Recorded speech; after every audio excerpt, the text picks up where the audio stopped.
If you haven't already, check out our Patreon, patreon.com/workingfanspodcast.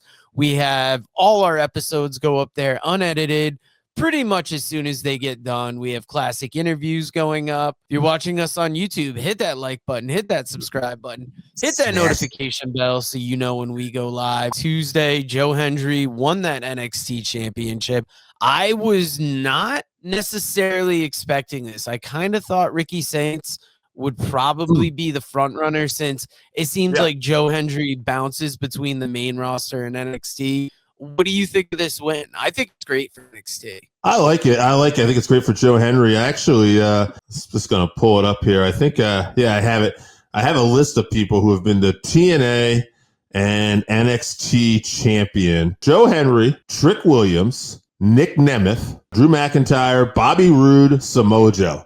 So basically 6 people. Good company, right? I mean, Samoa Joe, Drew McIntyre, Bobby Roode, like super cool. Yeah, I think it's great. I'm glad Joe Henry's getting his opportunity. I, like you, thought it would be Ricky Saints. I thought he was the go-to guy. I thought originally before the Royal Rumble appearance that this might have been a good Powerhouse Hobbs, moment where he would reconnect and help Ricky. But ultimately, I like that Joe Henry's got it. And it'll be interesting to see where Joe's career goes from here, because I thought Joe was going to be on the main roster. He was doing stuff on SmackDown a little bit about a month ago with Miz, and he even had one of his concerts.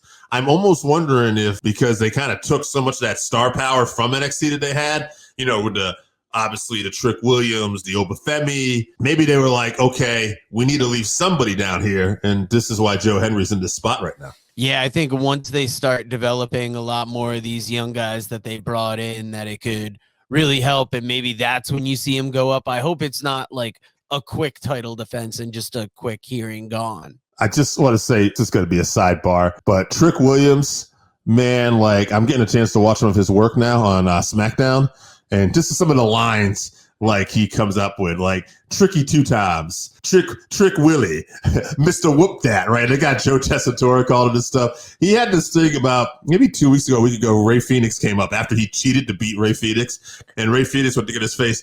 And Trick is just so smooth. Everything comes off authentic. And he's just like, oh, what's the matter, brother? You want to thank me for making you famous last week? Don't worry about it, man. I do charity work all the time. And just like, it's like, why does this guy sound so much cooler than everybody else? I don't know, but I'm hoping that, that's just a trend. Like maybe Joe Henry's going to continue his momentum, and we'll be talking about him that way too when he eventually gets up on SmackDown or Raw full time. That'd be great to see.